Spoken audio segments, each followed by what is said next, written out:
எல்லாரும் எப்படி இருக்கீங்க? This is Sukanya. YouTube channel start பண்ணி 62 டேஸ் வந்து கம்ப்ளீட் பண்ணியாச்சுங்க. ஐ எம் வெரி கிளாட், மகிழ்ச்சி.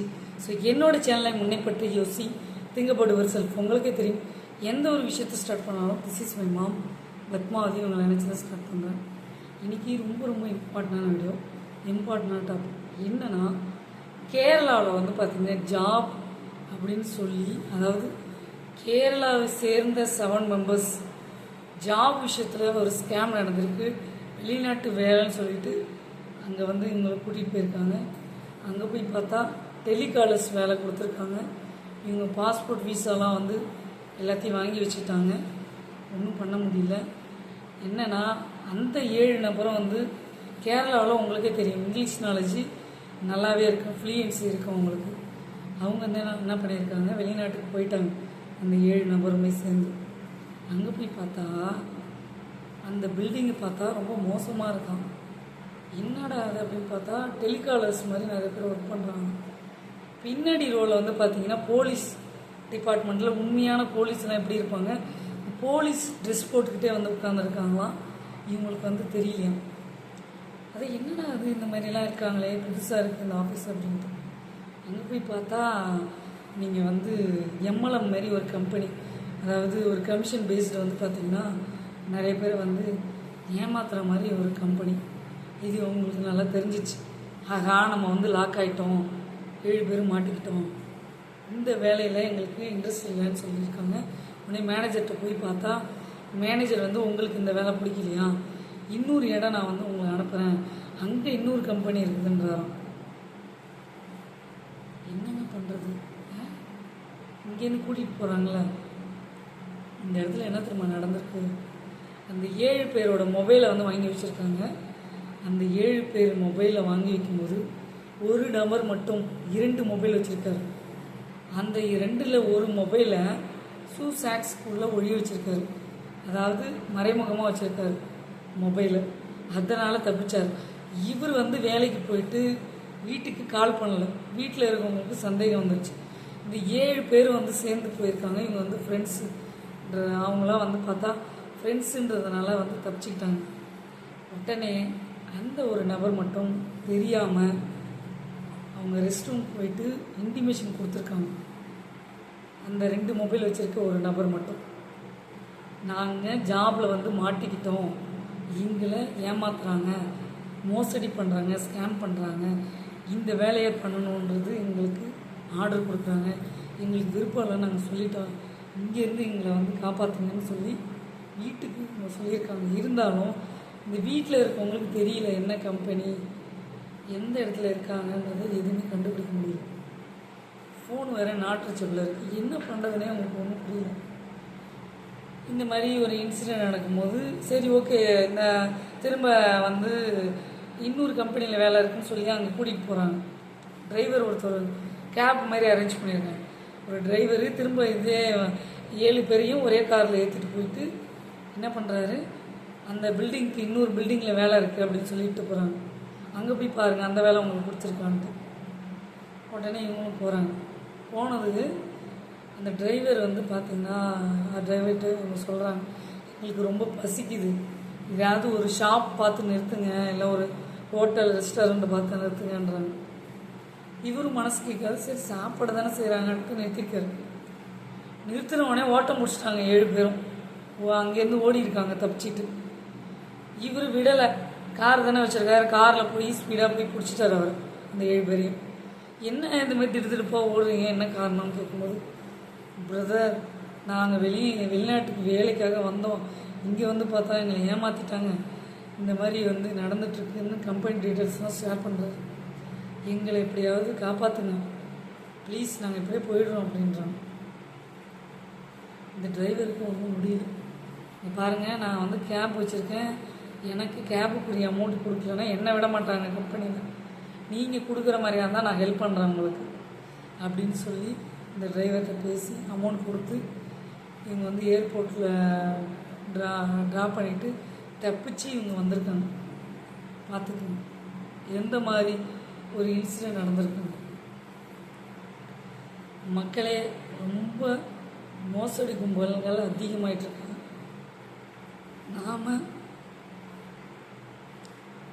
என்ன தான் படிச்சிருந்தாலும் படிக்கிறவங்களை குறி வச்சு கூட கூட்டிகிட்டு போய் இந்த மாதிரி பழி வாங்குறாங்க. நான் ஒரு இடத்துல வேலை பார்த்தேன். அவருக்கு என்ன இன்சிடென்ட் நடந்ததுன்னா, வெளிநாட்டில் டாய்லெட்டை வந்து கழுவ சொல்லிட்டாங்க. இதுதான் வேலையாக வரும். 15 வருஷமாக இதான் செஞ்சாங்க. ஏன்னா அவருக்கு வந்து தப்பிக்க தெரியல, யாருக்கு ஹெல்ப்புக்கு ஆளும் கிடையாது.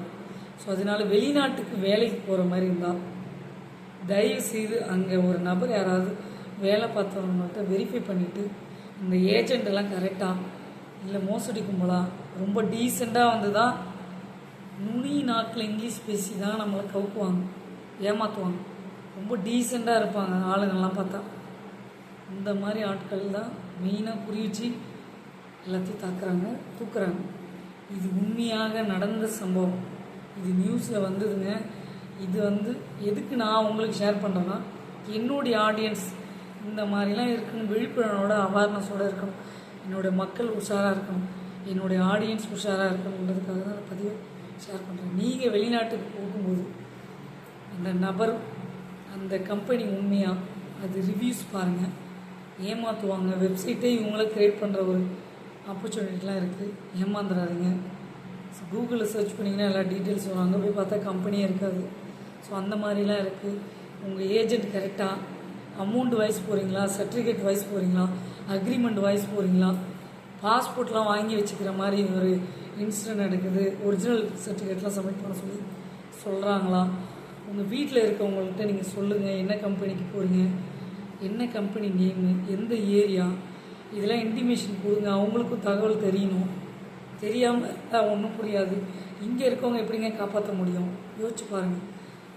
ஒரு மொபைலே வந்து அந்த இடத்துல இல்லை, ஒரு நாட் ரீச்சபிள் மொபைல் வந்து அப்படியே ஸ்கேண்ட் ஆகிடுச்சு, எதுவுமே இல்லை, மொபைல் சிம் கார்டு எதுவுமே அவங்களுக்கு தகவல் பேச முடியல, என்ன கம்பெனியில் ஒர்க் பண்ணுறாங்க என்ன பண்ணுறாங்கன்னு தெரியாது. அப்படி இருக்கும்போது என்ன பண்ண முடியும்? போலீஸில் கம்ப்ளைண்ட் தான் பண்ண முடியும். கம்ப்ளைண்ட் பண்ணுறதுக்காவது என்ன கம்பெனி நேம்னு தெரியணும்ல, எங்கே போயிருக்காங்க அப்படின்னு. வந்து எதுவாக இருந்தாலும் வெளிநாட்டில் வேலை பார்க்குறவங்க உங்கள் கம்பெனி டீட்டெயில்ஸ்லாம் பேரண்ட்ஸ்கிட்ட சொல்லுங்கள், வாட்ஸ்அப்பில் அனுப்புங்க. எவ்வளோ டெக்னாலஜிலாம் இம்ப்ரூவ் ஆகிடுச்சிங்க.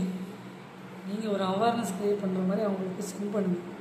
இங்கே வீட்டில் யாராவது எஜுகேட்டட் பீப்புள், உங்களோட பிரதர் சிஸ்டர், ஸோ பிரதர் இல்லா, தென் ஃபாதர் இல்லா, then cousin brother, cousin sisters, own brothers, own sisters, whatever யாராக இருந்தாலும், மதர் ஃபாதர் யாராக இருந்தாலும் அவங்க வந்து உங்களை காப்பாற்றுறதுக்காக ஒரு ஸ்டெப் எடுக்கலாம்.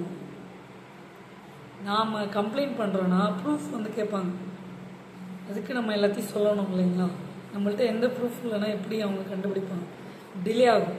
அதுக்குள்ளேயே அந்த நபருக்கு ஏதாவது உயிருக்கு ஆபத்தானா என்ன பண்ண முடியும்? இதேமாரி இன்சிடென்ட் கேஸ் நிறைய நடந்திருக்கு. மக்களே உஷாராக இருங்க.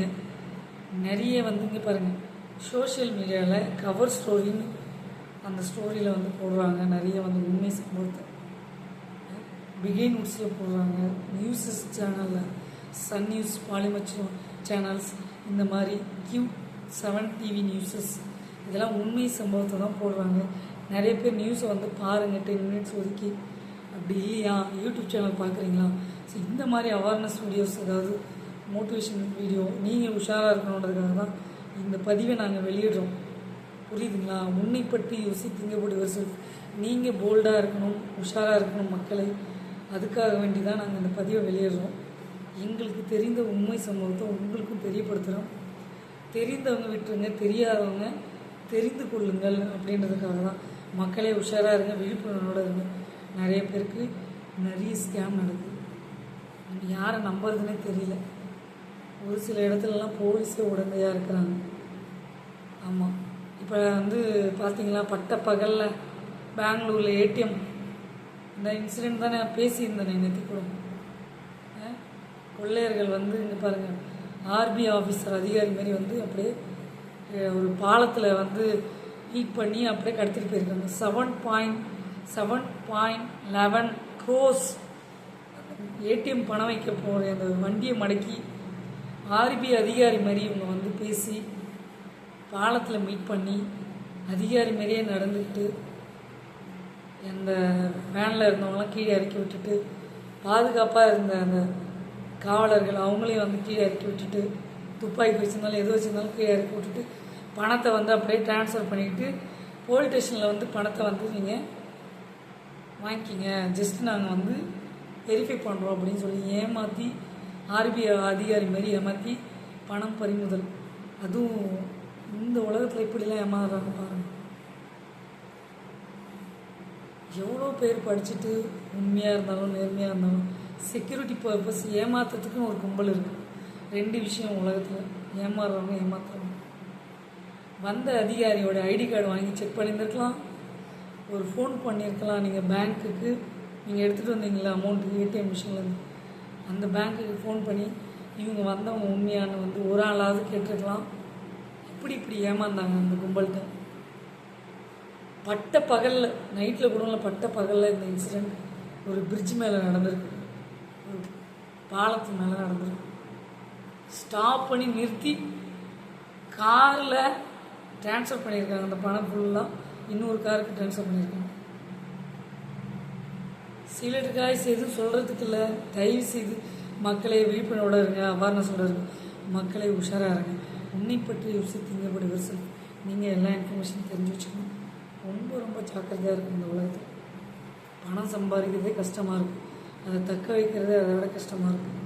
அதுக்கும் மேலே இந்த கும்பல்கள் ஏமாத்துறாங்க பாருங்கள். இந்த மாதிரி நிறைய விஷயங்கள் நடக்குது. நீங்கள் உங்கள் வீட்டில் இருக்கவங்க எல்லார்கிட்டையும் வந்து ஷேர் பண்ணுங்கள், அவங்களும் தெரிஞ்சுக்கிட்டோம். சீலட் காய்ஸ் உங்கள் சுகன்யா.